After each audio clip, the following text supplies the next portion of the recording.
Good evening. My name is Anubha Bhonsle. In 2002, I was a journalist and I had been in the profession for about 4 odd years. The Best Bakery case, Gulbarga Society massacre, Bilkis Bano, the Godhra train carnage, the Godhra Riots were all continuous headlines at the time. As years passed, they blurred into a broader Gujarat Riots or Godhra Riots. It was a scar on India's communal past, and like all scars, it stays, but it also fades away, mostly from public consciousness.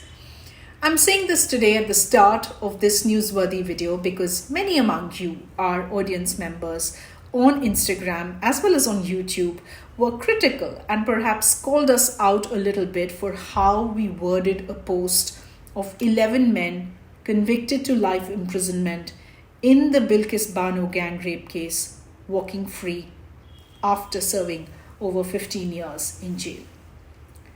The full gravity of this move to let them walk free actually didn't land up with many of you, and I want to try and make an attempt to correct that in this video. So this video is the complete story of the Bilkis Bano gang rape. She is a person, and I'm very, very mindful that sometimes when we use these words or we use this tonality, we almost make them like a case and nothing more. Bilkis's quest for justice is courageous, to say the very least. She is 41 years old today, married with 5 children. She lives in Gujarat's Dahod district.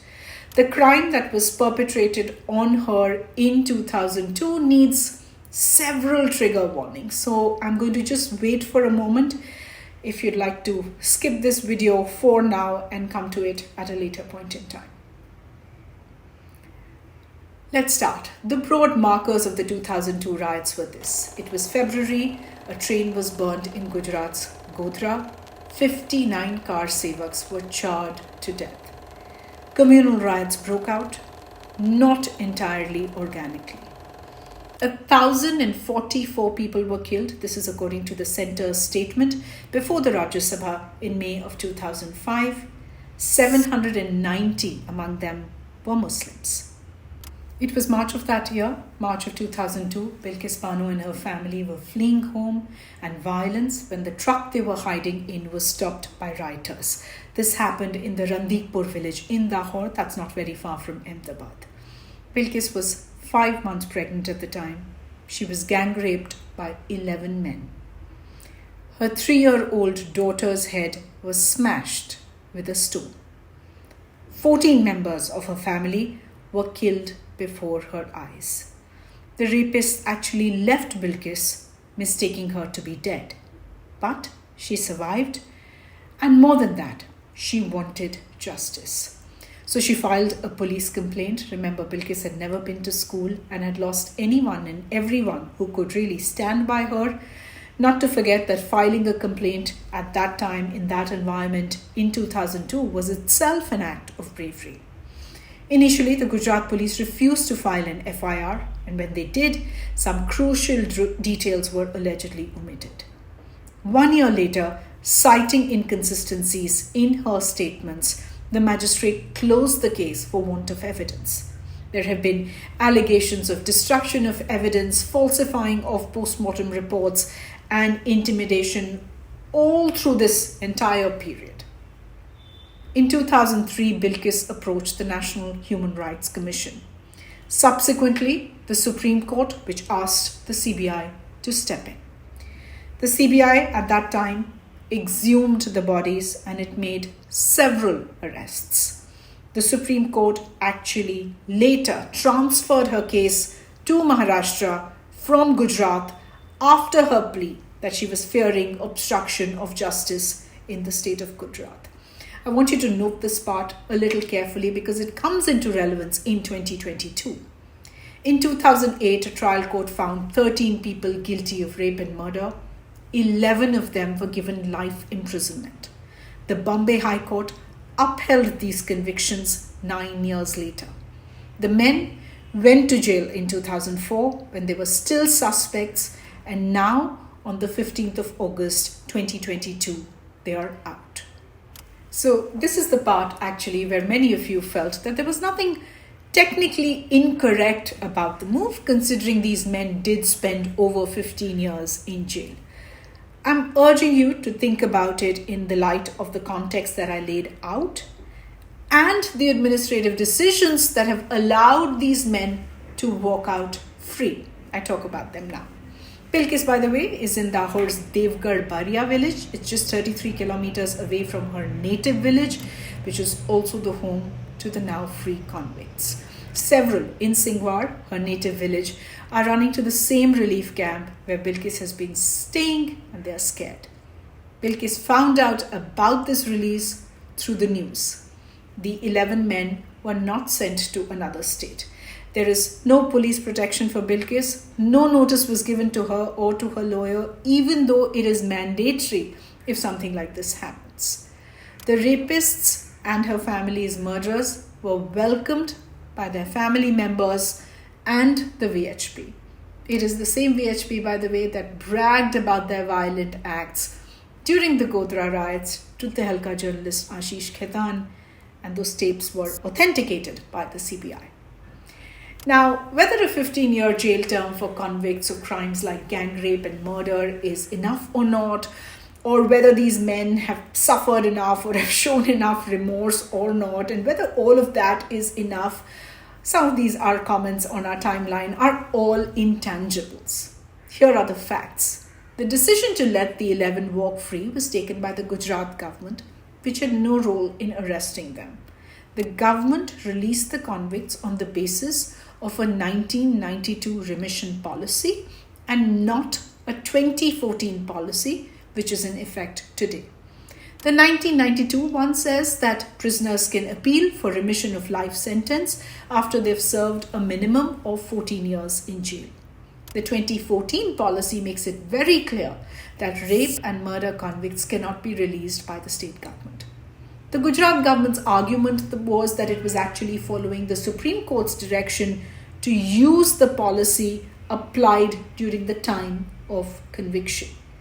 This is true and surprising, but not illegal. Earlier this year, one of the convicts, Radheshyam Bhagwan Das Shah, approached the Gujarat High Court. He was seeking remission of sentence. After the High Court dismissed his plea, he filed an appeal before the Supreme Court, saying that he had been in jail for over 15 years by then, so he needs to get out. The Supreme Court admitted this plea and ruled that his remission should be decided by the government in Gujarat, where the crime occurred, and not Maharashtra, where the case was tried and the sentences were handed out. It also allowed the Gujarat government to use the remission policy in retrospect. So, following this, the Gujarat government formed a committee. Now, who are the members of this committee? It was headed by the Godhra collector, 2 BJP legislators, a former BJP Godhra municipal councillor, and a member of their women's wing. This panel unanimously decided in favor of the remission of not just the one person who applied for it, but all 11 of them. Interestingly, Section 435 of the CRPC states that the state government has to act after consultation with the central government in certain cases that pertain to the state's remission powers. We are not clear whether this consultation happened or not, or what the central government said. We are going, for the purposes of this video, with public statements like the recent instructions during the Azadi Ka Amrit Mahotsav, where it was said that while remitting sentences, state governments should not free rapists and murderers. And of course, everything Prime Minister Modi has said about women's safety. Bilkis's case is a terrifying reminder of many things. Odds against women in reporting crimes, especially if they are from minority or marginalized communities. Odds against women when they report crimes in times of riots, violence and intimidation, like the 2002 riots under which Bilkis stood bravely. Bilkis was one among the hundreds of cases of murder and rape during the riots where some justice prevailed. our jurisprudence that gives the survivor so little importance in a decision like this. Today in 2022, Bilkis is looking over her shoulder, whereas the free men who are convicted of gruesome crimes by levels of judiciary can just nonchalantly say that they are innocent and victims. And men who release them, like a BJP MLA from Gujarat, who's part of the panel that recommended the release, can almost whitewash the last 2 decades and a grueling judicial process by saying the rapists were quote-unquote Brahmins and they had good sanskar or good values. After the 11 were released, Bilkis had one question for the Gujarat government. How can justice for any woman end like this? No one has any answers. The Supreme Court is now saying it will entertain a plea to quash the remission. And once again, Bilkis Bano is left waiting for a court date. Her fight for justice began in 2002 and it seemingly ended in 2019 when the Supreme Court awarded her 50 lakh rupees and a house as compensation. In 2022, it feels like back to square one. By the way, she hasn't received that house as well. We'll stop here. If this has been useful for your time, please share this video. Please write a comment if there's something you'd like to discuss or ask us.